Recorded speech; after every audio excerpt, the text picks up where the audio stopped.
નમસ્તે વિદ્યાર્થી મિત્રો, આજે આપણે ઝૂમ પર જે લાઈવ લેક્ચર લીધું હતું તેનું ટૂંકું શોર્ટ લેક્ચર કરીને યુટ્યુબ પર અપલોડ કરીએ છીએ. થિયરીનું નામ છે અવરોધકતા અને તાપમાન વચ્ચેના સંબંધનું સૂત્ર. તો અવરોધકતા અને તાપમાન વચ્ચેના સંબંધનું સૂત્ર સમજાવો. શું કહે છે? જુદા જુદા દ્રવ્યોની અવરોધકતા એ તાપમાન પર આધારિત છે. જુદા જુદા દ્રવ્યોની અવરોધકતા એ તાપમાન પર આધારિત છે. તાપમાન બદલાય તેમ તેમ અવરોધકતા બદલાય છે. અહીં અવરોધકતા અને તાપમાન વચ્ચેના સંબંધનું સૂત્ર આપ્યું છે. આ સૂત્ર આપણે સ્વીકારી લેવાનું છે. રોટી બરાબર rho zero 1 plus alpha t minus t zero. Rho t બરાબર rho zero 1 plus alpha t minus t zero અથવા ટી નોટ. રોટી એટલે શું? ટી તાપમાને અવરોધકતા. રો નોટ સંદર્ભ તાપમાને અવરોધકતા. સંદર્ભ તાપમાને અવરોધકતા. ટી એ આપણું તાપમાન છે. T0 એ સંદર્ભ તાપમાન છે. મોટા ભાગે દાખલાઓમાં સંદર્ભ તાપમાન 0 સેલ્સિયસ કે પછી ઓરડાનું તાપમાન આપેલું હોય છે. આલ્ફા કોણ છે? અવરોધકતાનો તાપમાન ગુણાંક. અવરોધકતાનો તાપમાન ગુણાંક. આલ્ફાનો એકમ, આ બંનેના એકમ ઉડી જાય, તાપમાનનો સેલ્સિયસ ધારો તો આલ્ફાનો એકમ સેલ્સિયસ ઇન્વર્સ આવશે. કેલ્વિન ધારીએ તો કેલ્વિન ઇન્વર્સ આવશે. આ બાજુ જોઈએ. ફરી સૂત્ર લખ્યું. રોટી બરાબર rho zero 1 plus alpha t minus t zero. ખાલી સમજૂતી માટે હું બોલું છું. બંને બાજુ L અપોન A વડે ગુણી નાખો. ટૂંકમાં દ્રવ્ય એનું એ જ લીધું. L upon A, L upon A. તો રો L અપોન A ને શું કહેવાય? અવરોધ. તો RT બરાબર R0 1 plus alpha t minus t zero. આ સૂત્ર બુકના દાખલાઓમાં બહુ જ વપરાય છે કે RT બરાબર R0 1 plus alpha t minus t zero. જેમાં RT કોણ છે? ટી તાપમાને અવરોધ. R0 સંદર્ભ તાપમાને અવરોધ. R નોટ બોલવું હોય તો બોલી શકાય. ટી તાપમાન, ટી નોટ સંદર્ભ તાપમાન. અને આલ્ફાને તો એનું એ જ અવરોધકતાનો તાપમાન ગુણાંક કહે છે. એકમ સેલ્સિયસ ઇન્વર્સ અથવા કેલ્વિન ઇન્વર્સ થશે. કમ્પ્લીટ. હવે અવરોધકતા અને તાપમાનના સંબંધનો જુદા જુદા દ્રવ્યો માટે આલેખ સમજાવો. તો શું સમજાવવાનું છે? આલેખ. કોના માટે? અવરોધકતા અને તાપમાન વિરુદ્ધનો જુદા જુદા દ્રવ્યો માટે. સૌથી પહેલા ધાતુ પદાર્થ માટે. કોપર ધાર્યું આપણે. તો કોપર જેવી ધાતુ પદાર્થ માટે આલેખ પરથી જોઈ શકાય છે અવરોધકતા છે, આ તાપમાન છે. અવરોધકતા તાપમાન, તાપમાન કેલ્વિનમાં અને અવરોધકતા ઓહમ મીટરમાં. તો શરૂઆતમાં તાપમાન વધતા અવરોધકતા ધીમે ધીમે વધે છે. ત્યાર પછી તાપમાન વધતા અવરોધકતા ઝડપથી વધે છે. ટૂંકમાં ધાતુ પદાર્થમાં તાપમાન વધતા અવરોધકતા વધે. પરિણામે એમાં અવરોધકતાનો તાપમાન ગુણાંક, અવરોધકતાનો તાપમાન ગુણાંક આલ્ફા એ ધન લેવાશે. અહીં આલ્ફાનું મૂલ્ય ધાતુ પદાર્થમાં 0.004 સેલ્સિયસ ઇન્વર્સની આસપાસ હોય છે. ફરી અહીંયા જુઓ. 0 કેલ્વિન તાપમાને અવરોધકતા કેવી છે? 0. પણ એ આદર્શ ધાતુ માટે બને. આમ તો અવરોધકતાનું મૂલ્ય ધાતુઓમાં 10⁻8 ઓહમ મીટરની આસપાસ હોય છે. 10⁻8 ઓહમ મીટરની આસપાસ હોય છે. તો રિપીટ કરીએ, ધાતુ પદાર્થમાં તાપમાન વધતા અવરોધકતા વધે છે. શરૂઆતમાં ધીમે ધીમે અવરોધકતા વધે, ત્યાર પછી ઝડપથી અવરોધકતા વધે છે. માટે ધાતુ પદાર્થોમાં અવરોધકતાનો તાપમાન ગુણાંક આલ્ફા ધન લઈ શકાય. આલ્ફા ધન લઈ શકાશે. અહીં 0 કેલ્વિન તાપમાને અવરોધકતા 0 હોય તો તેને આદર્શ ધાતુ કહેવાય, જે વાસ્તવમાં શક્ય નથી. નિક્રોમ જેવી મિશ્ર ધાતુ માટે, નિક્રોમ એ નિકલ, ક્રોમિયમ અને આયર્નની મિશ્ર ધાતુ છે. નિકલ, ક્રોમિયમ અને આયર્નની મિશ્ર ધાતુ એટલે નિક્રોમ. તો નિક્રોમમાં જુઓ, 0 કેલ્વિન તાપમાને અવરોધકતા શૂન્ય નથી પણ મોટી છે. તો 0 કેલ્વિન તાપમાને અવરોધકતા શૂન્ય નથી, ઉપરાંત તાપમાન વધતા અવરોધકતા ધીમે ધીમે વધે છે. તાપમાન વધતા અવરોધકતા વધે છે ખરી, પણ ધીમે ધીમે. મેગ્નીન પણ શું છે? મિશ્ર ધાતુ. તેમાં પણ 0 કેલ્વિન તાપમાને અવરોધકતા શૂન્ય નથી, પણ તાપમાન વધતા અવરોધકતા ધીમે ધીમે વધે. એટલે ખાસ કઈ અવરોધકતા બદલાય નહીં. માટે આનો ઉપયોગ જ્યાં અચળ અવરોધકતા જોઈતી હોય તાપમાન સાથે ત્યાં થતો હોય છે. મોટાભાગે આપણે આનો ઉપયોગ રિઓસ્ટેટ બનાવવામાં કરીએ છીએ. શું બનાવવા? રિઓસ્ટેટ. આપણે જોયું છે રિઓસ્ટેટ એક આધાર પર શું વીંટાળેલા હોય? તાર. કોના? મિશ્ર ધાતુના. કાં તો નિક્રોમ હોય, કાં તો મેગ્નીન હોય, કાં તો પછી કોન્સ્ટન્ટન્ટ હોય. આગળ અર્ધવાહકમાં સિલિકોન, જર્મેનિયમ આ બધા અર્ધવાહક છે. તેમાં તાપમાન વધતા અવરોધકતા ઘટે છે. તાપમાન વધતા અવરોધકતા ઘટે છે. માટે તેમનો અવરોધકતાનો ગુણાંક આલ્ફા ઋણ હોય છે. તો અવરોધકતાનો તાપમાન ગુણાંક આલ્ફા ઋણ હોય છે. આવું કેમ થયું? તો આપણે ભણ્યા છીએ અવરોધકતા ρ બરાબર m/n²τ. ધાતુ પદાર્થમાં તાપમાન બદલાય ને તો પણ સંખ્યા ઘનતા ના બદલાય. કયા પદાર્થમાં? ધાતુ પદાર્થમાં. તાપમાન બદલાય તો પણ સંખ્યા ઘનતા ન બદલાય. એનો મતલબ અવરોધકતા એ રિલેક્સેશન સમયે ટોના વ્યસ્ત પ્રમાણમાં છે. તો ધાતુમાં તાપમાન વધતા ધન આયનના દોલન ઝડપી અને મોટા બનશે. પરિણામે રિલેક્સેશન સમયે ટો ઘટે અને અવરોધકતા વધે. તો ધાતુમાં તાપમાન વધતા ટો ઘટે, માટે અવરોધકતા વધે. અર્ધવાહકમાં અવરોધકતા એ સીધી જ સંખ્યા ઘનતાના વ્યસ્ત પ્રમાણમાં છે. તો અર્ધવાહકમાં અવરોધકતા એ સંખ્યા ઘનતા ઉપર આધારિત છે. તો તાપમાન વધે ને અર્ધવાહકમાં તો સંખ્યા ઘનતા વધશે. એવું આપણે ચેપ્ટર 14માં ભણીશું. તો તાપમાન વધતા સંખ્યા ઘનતા વધી, માટે અવરોધકતા ઘટી. આમ અર્ધવાહકમાં તાપમાન વધતા સંખ્યા ઘનતા વધે, માટે અવરોધકતા ઘટે છે. કમ્પ્લીટ. અવરોધોનું શ્રેણી જોડાણ. બેટા એક વસ્તુ સમજી લો, જે રીતે પાઇપમાંથી પાણી જતું હશે તે રીતે જ તારમાંથી પ્રવાહ જાય. જાડી પાઇપો, પાતળી પાઇપો પણ લાઈનમાં જ જોડેલી હોય તો પાણીને જવા એક જ રસ્તો હોય. લાઈનમાં જોડેલી હોય તો પાણીને જવા એક જ રસ્તો હોય. જાડી પાઇપ હોય તેમાં શું થાય? પાઇપમાં પ્રેશર થોડું ઓછું થઈ જાય અને પાણીનો વેગ ઘટી જાય. એ જ પાણી જ્યારે પાતળી પાઇપમાં જાય ત્યારે પાઇપમાં પાણીનો વેગ વધી જશે, સામે પ્રેશર પણ વધશે. પણ પાણીને જવા એક જ રસ્તો આવ્યો.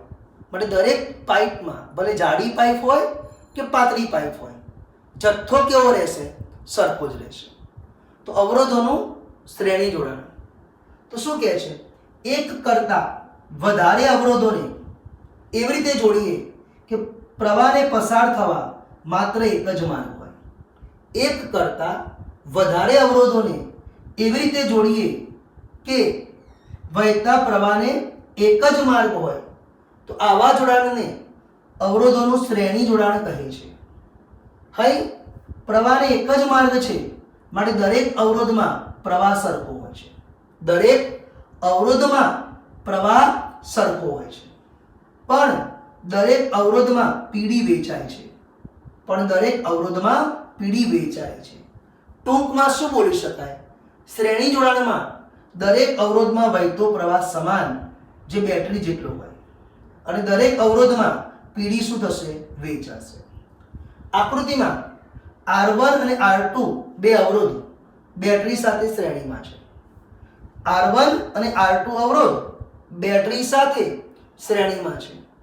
અહીં બંને અવરોધમાંથી વહેતો પ્રવાહ I સમાન છે, કારણ કે પ્રવાહને જવા એક જ રસ્તો છે. પણ બંને અવરોધમાં પીડી વેચાય છે, તો બેટરીનો પીડી આ બંને અવરોધમાં વેચાઈ જાય છે. જ્યાં R1 નો પીડી V1 બરાબર I1 R1, પણ પ્રવાહ I છે એટલે I R1 હશે. તો R1 no PD I R1, તે રીતે R2 નો પીડી એટલે વોલ્ટેજ, પ્રવાહ ગુણ્યા અવરોધ, તો R2 no PD I R2, તો V2 બરાબર શું આવ્યું? I R2. હવે કુલ વોલ્ટેજ V બરાબર શું લખાશે? V1 પ્લસ V2, કારણ કે શ્રેણી જોડાણમાં વોલ્ટેજ વેચાય છે. તો V બરાબર V1 પ્લસ V2. V1 ની જગ્યાએ I R1, V2 ની જગ્યાએ I R2. અહીંથી I કોમન કાઢો તો R1 પ્લસ R2, તો V અપોન I બરાબર R1 પ્લસ R2. હવે ધ્યાન આપો, આ બંનેનો જે ભેગો અવરોધ છે તેને આપણે શું કહીએ છીએ? સમતુલ્ય અવરોધ, જેનાથી વોલ્ટેજ અને પ્રવાહ બદલાશે નહીં. ફરી બોલું છું, આ બંનેનો જે ભેગો અવરોધ હોય તેને શું કહેવાય? સમતુલ્ય અવરોધ, જેથી વોલ્ટેજ અને પ્રવાહ બદલાશે નહીં. તો A અને B વચ્ચે મેં આ બંનેનો ભેગો અવરોધ ધાર્યો R સમતુલ્ય, વોલ્ટેજ પણ V, પ્રવાહ પણ V, તો V બરાબર I R સમતુલ્ય, તો V અપોન I R સમતુલ્ય. તો R સમતુલ્ય V અપોન I ની જગ્યાએ લખો તો જવાબ શું આવ્યો? R1 plus R2. તો આમ શ્રેણી જોડાણમાં સમતુલ્ય અવરોધનું સમીકરણ R1 પ્લસ R2. બોલો, R1 પ્લસ R2. હવે ત્રણ અવરોધ માટે શ્રેણી જોડાણ. તો આકૃતિમાં R1, R2 અને R3 આ ત્રણ અવરોધને બેટરી સાથે શ્રેણીમાં જોડેલ છે. આકૃતિમાં R1, R2, R3 આ ત્રણ અવરોધોને બેટરી સાથે શ્રેણીમાં જોડેલ છે. અહીં દરેક અવરોધમાંથી વહેતો પ્રવાહ I સમાન છે. દરેક અવરોધમાંથી વહેતો પ્રવાહ I સમાન છે, પણ દરેક અવરોધમાં પીડી વેચાય છે. R1 માં પીડી V1, R2 માં પીડી V2 અને R3 માં પીડી V3 છે. V1 બરાબર શું લખાશે? I R1, V2 બરાબર I R2 અને V3 બરાબર I R3. તો R1 no PD I R1, R2 no PD I R2 અને R3 no PD I R3. અહીં V બરાબર શું લખાશે? V1 plus V2 plus V3. V1 ની કિંમત બોલો I R1, V2 I R2, V3 I R3. I common કાઢ્યા R1 plus R2 plus R3, છેદમાં લઈ ગયા I. આ ત્રણેયનો ભેગો અવરોધ, જેને સમતુલ્ય અવરોધ કહેવાય. સમજો, ચાર માણસ જેટલું કમાતા હોય એટલું જ એક માણસ કમાઈ લે તો ચાર માણસને સમતુલ્ય પેલો માણસ થઈ શકે. ચાર માણસ જેટલું કમાતા હોય ભેગું થઈને એટલું જ એક માણસ કમાતો હોય તો ચારને તે શું કહેવાશે? સમતુલ્ય. તેમ આ ત્રણને ભેગો અવરોધ, જેને આપણે સમતુલ્ય અવરોધ કીધું, જેથી વોલ્ટેજ અને પ્રવાહ બદલાતો નથી, તો V અપોન V બરાબર શું આવશે? I R સમતુલ્ય. તો V અપોન I R સમતુલ્ય. તો R સમતુલ્ય બરાબર જવાબ શું આવ્યો? R1 plus R2 plus R3. તો શ્રેણી જોડાણમાં સમતુલ્ય અવરોધ R1 plus R2 plus R3, પણ R1, R2, R3 Rn અવરોધ શ્રેણીમાં હોય. R1, R2, R3 અને Rn અવરોધ શ્રેણીમાં હોય તો સમતુલ્ય અવરોધ બરાબર R1 plus R2 plus Rn, R1 plus R2 plus Rn, R1 plus R2 plus Rn. બોલો શું આવ્યો? Plus Rn. આગળ અહીંયા ધ્યાન આપજો બેટા. 5 ઓહમ, 10 ઓહમ અને 15 ઓહમ આ ત્રણ અવરોધ શ્રેણીમાં છે. 5 ઓહમ, 10 ઓહમ અને 15 ઓહમ આ ત્રણ અવરોધ શ્રેણીમાં છે. તો સમતુલ્ય અવરોધ શું આવ્યો? 5 વત્તા 10 વત્તા 15 તો જવાબ શું આવી ગયો? 30 ઓહમ. કેટલો આવી ગયો? 30 ઓહમ. આ 30 ઓહમ જે અવરોધ છે એ 15 થી મોટો. આમ શ્રેણી જોડાણમાં સમતુલ્ય અવરોધ સૌથી મોટા કરતા પણ મોટો. આમ શ્રેણી જોડાણમાં સમતુલ્ય અવરોધ સૌથી મોટા કરતા પણ મોટો હોય છે. આગળ સરખા જ અવરોધ શ્રેણીમાં લઈએ. સરખા જ R ઓહમના n અવરોધ શ્રેણીમાં છે. R n વખત શ્રેણીમાં. તો સમતુલ્ય અવરોધ શું આવશે? R plus R plus R. કેટલી વખત? n વખત. તો જવાબ શું આવશે? nr, જેને શું કહેવાય? R maximum. તો બોલો મહત્તમ અવરોધ કયા જોડાણમાં મળી શકે? શ્રેણી જોડાણમાં મહત્તમ અવરોધ મળી શકે R મેક્સિમમ બરાબર nr. હવે અવરોધોનું સમાંતર જોડાણ સાદી ભાષામાં સમજો કે અહીંથી પાણી આવ્યું અને બે પાઇપ છે તો બંને પાઇપમાં પાણી વેચાવાનું. એમાં જે પાઇપનો ડાયામીટર મોટો હશે એમાં પાણી વધારે જશે, જેનો ડાયામીટર ઓછો હશે એમાં પાણી ઓછું જશે. ટૂંકમાં પાણી વેચાય કે ના વેચાય? વેચાય. એવું પ્રવાહમાં હોય. તો અહીંથી પ્રવાહ આવ્યો, સમજો પહેલા આ પ્રવાહ આ બંને વચ્ચે શું થવાનું? વેચાવાનું. તો શું કહે છે? અવરોધોનું સમાંતર જોડાણ. તો આ બે અવરોધ છે એમને એવી રીતે જોડો, તો અવરોધોને એવી રીતે જોડવામાં આવે કે જેથી પરિપથમાંથી વહેતો પ્રવાહ વેચાતો હોય. તો આવા જોડાણને અવરોધોનું સમાંતર જોડાણ કહે છે. અવરોધોને એવી રીતે જોડવામાં આવે કે જેથી પરિપથમાંથી વહેતો પ્રવાહ વેચાતો હોય અવરોધોમાં. તો આવા જોડાણને અવરોધોનું સમાંતર જોડાણ કહે છે. આમ અવરોધોના સમાંતર જોડાણમાં પરિપથમાંથી વહેતો પ્રવાહ વેચાઈ જાય છે, પણ દરેક અવરોધનો પીડી સરખો રહે છે, એટલે કે બેટરી જેટલો રહે છે. તો અવરોધોના સમાંતર જોડાણમાં પ્રવાહ વેચાશે પણ પીડી કેવો રહેશે? સરખો જ રહેશે. આકૃતિમાં R1 અને R2 બે અવરોધોના એક તરફનો છેડો A પાસે તો બીજી તરફનો છેડો B પાસે જોડ્યો છે, એટલે કે બંને અવરોધ સમાંતર છે. અહીં બેટરીનો વોલ્ટેજ V છે અને તેમાંથી વહેતો પ્રવાહ I છે. આ પ્રવાહ R1 અને R2 માં વેચાશે તો R1 માં વહેતો પ્રવાહ I1 અને R2 માં વહેતો પ્રવાહ I2 છે. પણ R1 ના બે છેડા AB, R2 ના પણ બે છેડા AB, બેટરીના પણ બે છેડા AB જ, એટલે કે દરેક અવરોધનો પીડી સમાન જ રહેશે. તો R1 નો પીડી V રહેશે, R2 નો પણ પીડી V જ રહેશે. તો R1 નો પીડી પણ V અને R2 નો પણ પીડી V જ રહેશે અને બેટરીનો પણ V જ રહેશે. તો R1 નો પીડી પણ V, R2 નો પીડી પણ V અને બેટરીનો પીડી પણ V જ રહેશે. તો અહીં પ્રવાહ I બરાબર I1 plus I2 લખાશે. તો સૌથી પહેલા R1 નો પીડી V બરાબર I1 R1, I1 બરાબર V upon R1. R2 નો પીડી V બરાબર I2 R2, તો I2 બરાબર શું લખાશે? V upon R2. આમ બોલો ભૈયા I બરાબર શું લખાશે? I1 plus I2. બોલો I1 કેટલા છે? V upon R1. I2 કેટલા છે? V upon R2.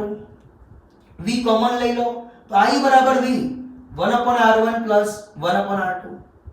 તો I upon V બરાબર 1 upon R1 plus 1 upon R2. આ બંનેનો ભેગો અવરોધ જેને આપણે શું કહીએ છીએ? સમતુલ્ય અવરોધ કહીએ છીએ, જેનાથી વોલ્ટેજ અને પ્રવાહ બદલાતો નથી. તો અહીં V બરાબર I R સમતુલ્ય, તો V upon I બરાબર I upon V બરાબર 1 upon R સમતુલ્ય, તો I upon V ની કિંમત 1 upon R સમતુલ્ય મૂકી, તો 1 upon R સમતુલ્ય બરાબર 1 upon R1 plus 1 upon R2. બે જ અવરોધ સમાંતર હોય તો બેનો ગુણાકાર ભાગ્યા બેનો સરવાળો પણ લખી શકાય. અહીં 5 ઓહમ 10 ઓહમ અને 20 ઓહમ ત્રણ અવરોધ સમાંતર છે, તો સમતુલ્ય અવરોધ 1 upon 5 1 upon 10 1 upon 20. છેલ્લે સમતુલ્ય અવરોધ આશરે 3 ઓહમ આવ્યો. કેટલો આવ્યો? 3 ઓહમ.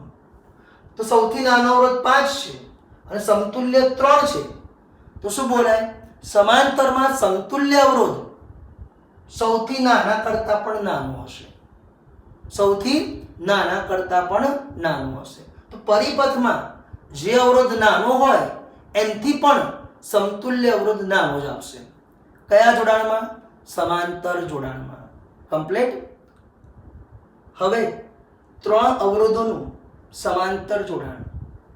આકૃતિમાં R1 R2 અને R3 ના એક તરફના છેડાને A પાસે અને બીજી તરફના છેડાને B પાસે જોડેલ છે. એટલે કે અહીં R1 R2 R3 ત્રણ અવરોધ બેટરી સાથે સમાંતર જોડેલા છે.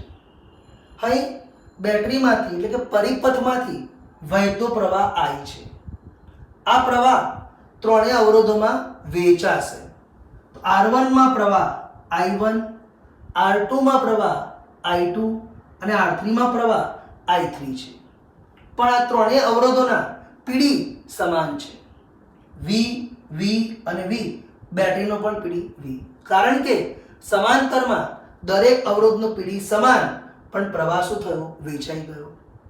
અહીં R1 નો પીડી V બરાબર I1 R1, તો I1 ને કરતા બનાવો તો V upon R1.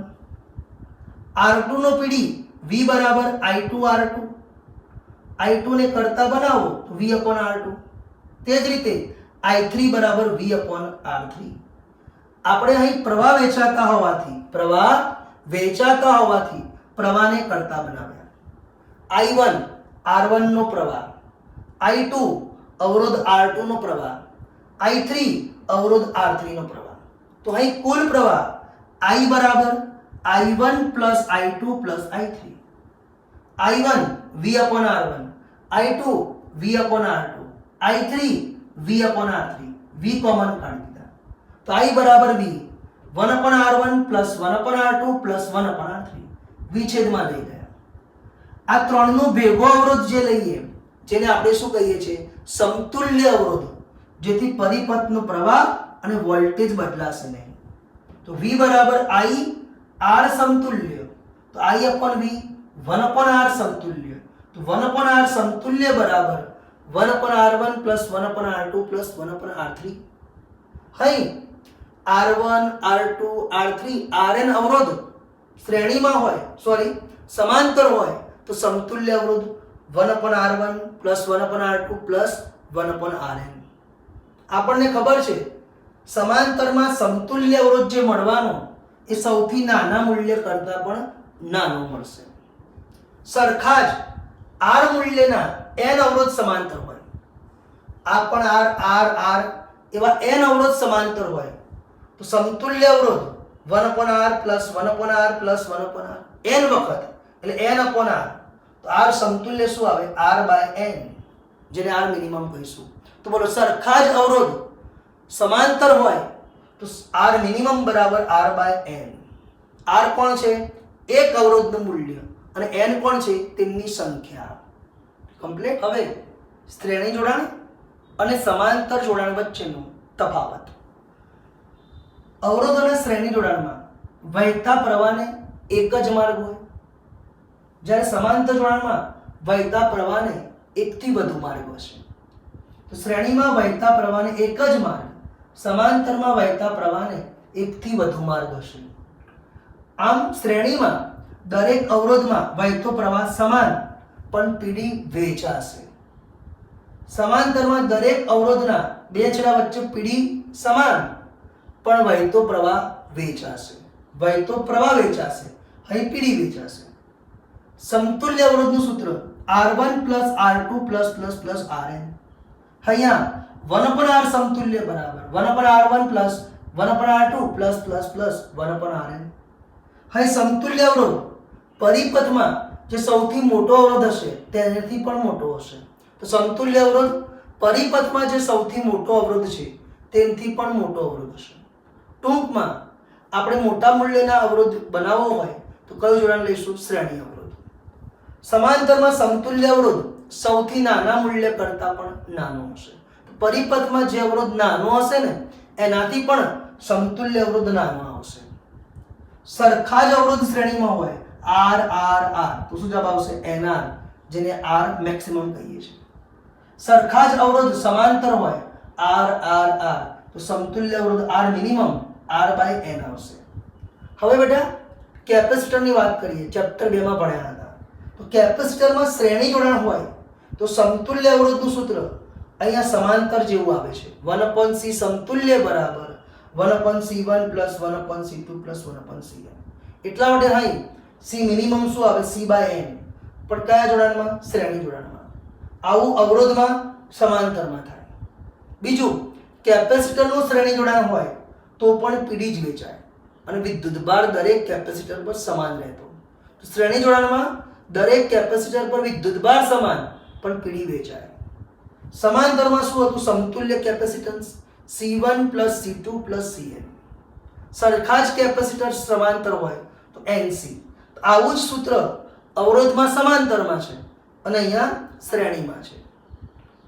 ફરી ભૂલ થઈ ગઈ. આવું જ સૂત્ર અવરોધોમાં શ્રેણીમાં છે અને કેપેસિટરમાં સમાંતરમાં આવશે. અહીં દરેક કેપેસિટરનો પીડી સમાન રહેશે પણ વિદ્યુતભાર વેચાશે. ટૂંકમાં અવરોધમાં જે સૂત્ર શ્રેણીમાં છે એવું જ સૂત્ર કેપેસિટરમાં સમાંતરમાં આવે. અવરોધમાં જે સૂત્ર સમાંતરમાં છે એવું જ સૂત્ર કેપેસિટરમાં શ્રેણીમાં આવશે. અહીં R1 R2 અને R3 ત્રણ અવરોધ આપેલા છે. તો A અને B વચ્ચે સમતુલ્ય અવરોધ શોધો. તો આ બે સમાંતર છે એનો જવાબ મેં R' આપ્યો. R' થાય કેટલો? બે અવરોધ સમાંતર હોય તો 2 નો ગુણાકાર ભાગ્યા 2 નો સરવાળો. R' મળી ગયો. તો A અને B વચ્ચે સમતુલ્ય અવરોધ આ બંને શ્રેણી છે તો R1 + R'. R' ની કિંમત મૂકી 2 નો ગુણાકાર ભાગ્યા 2 નો સરવાળો. તો આપણને A અને B વચ્ચે સમતુલ્ય અવરોધ મળી ગયો. કમ્પ્લીટ.